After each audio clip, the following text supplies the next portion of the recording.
आधा गिलास भरा या आधा गिलास खाली, बुद्ध की रहस्यमयी परीक्षा। श्रावस्ती के जेतवन में एक शांत संध्या थी। भगवान बुद्ध अपने शिष्यों के साथ बैठे थे जब एक विद्वान ब्राह्मण उनके पास आया।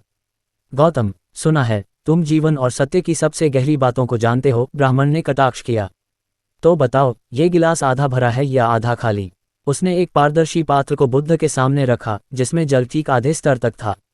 शिष्य चौंक गए। ये प्रश्न तो साधारण था। किसी ने मन ही मन सोचा, निश्चित ही बुद्ध कहेंगे कि ये देखने के दृष्टिकोण पर निर्भर करता है। कुछ ने अनुमान लगाया कि बुद्ध इसे जीवन की अस्थिरता से जोड़ेंगे, लेकिन बुद्ध बस मुस्कुरा रहे थे।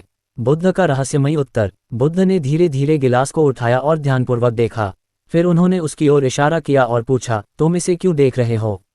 ब्राह्मण चकित था, क्योंकि मैंने प्रश्न पूछा है। बुद्ध मुस्कुराए, और यह गिलास यहाँ क्यों रखा गया है? ब्राह्मण ने उत्तर दिया, ताकि तुम इस पर विचार करो और हमें सत्य बताओ। बुद्ध ने गिलास को ध्यान से घुमाया, उसकी सतह पर पड़ती चंद्रमा की रोशनी को देखा और फिर बोले, ये गिलास ना आधा भरा है ना आधा खाली। ये केवल तुम्हारी दृष्टि का परिणाम है।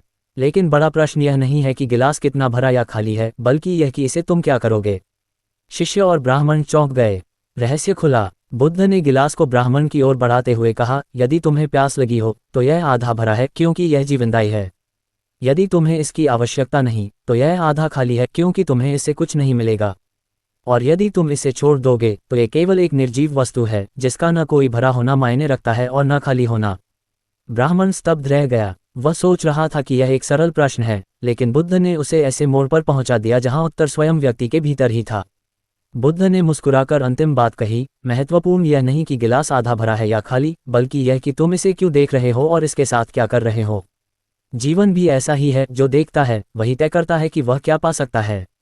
उस दिन के बाद ब्राह्मण केवल एक प्रश्न पूछने वाला व्यक्ति नहीं रहा, वह एक साधक बन गया। सीख। हमारे जीवन में भी यही होता है। कुछ लोग परिस्थितियों को सकारात्मक दृष्टि से देखते हैं और आगे बढ़ते हैं, जबकि कुछ लोग उन्हें अभाव या समस्या मानकर रुक जाते हैं। लेकिन सच्चा प्रश्न यह है, हम अपनी परिस्थितियों के साथ क्या करने जा रहे हैं। यही हमारी यात्रा का सबसे बड़ा रहस्य है।